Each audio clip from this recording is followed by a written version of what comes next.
एक धनुष क्या टूट गया, उसमें इतना क्रोध करने की क्या बात। हमने तो बचपन में कई धनुइयां तोड़ डाली, लेकिन उस समय तो किसी ने इतना क्रोध नहीं किया था।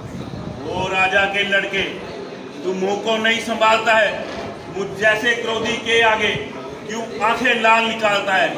श्री महादेव का धनुष जो सारी दुनिया में अजर है, क्या बड़ा प्रचंड दंड इस छोटी धनवी के हमसर है। ब्राह्मण देवता, आपको धनुष और धनुष में फर्क दिखता होगा। हम तो क्षत्रिय हैं, धनुष बाण से खेलना तो हमारा नित्य कर्म है। हमारे लिए तो सब बाण एक समान है। बेशक तुझे हुआ है क्या जो बात काटता जाता है? क्या न्योताधारी ब्राह्मण समझा जो मुझे डांटता जाता है? मुझे सीधा साधा ब्राह्मण न जान।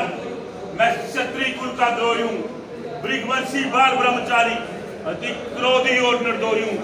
मेरे इस मुनि फरसे ने शौनक की नदी बहा दी है। कई बार इस आर्य भूमि में क्षत्रानी विधवा बना दी है।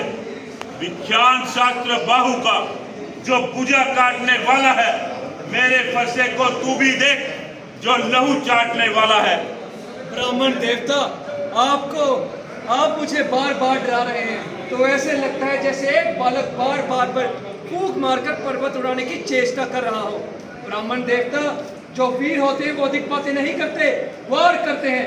कायर पुरुषों की निशानी है कि वो युद्ध करने की बजाय वो अपनी शान में बड़ी बड़ी बातें बगाड़ने लगते हैं। आप क्रोध त्याग दीजिए मुनिवर, बहुत धमका लिया आपने। विश्वामित्र, यदि इस बालक की रक्षा चाहते हो तो इसे मेरी आंखों से दूर ले जाओ। आप आंखें बंद कर लीजिए प्रभु, मैं दिखाई ही नहीं दूंगा। विश्वामित्र, इसे हमारे क्रोध के बारे में बताओ।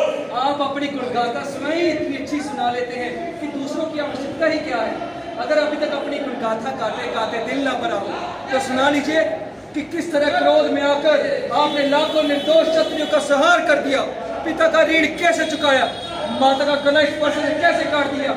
सुनाइए सुनाइए अपने महान कार्यों की पूर्ण कथा। आश्चर्य है, अभी तक ये बालक मेरे फरसे से कैसे बचा हुआ है। मुझे भी आश्चर्य है कि मेरे देवतुल्य भैया को मृत्यु दंड देने के बाद कोई मेरे सामने करे और वो मेरे बाणों से अब तक बचा रहे।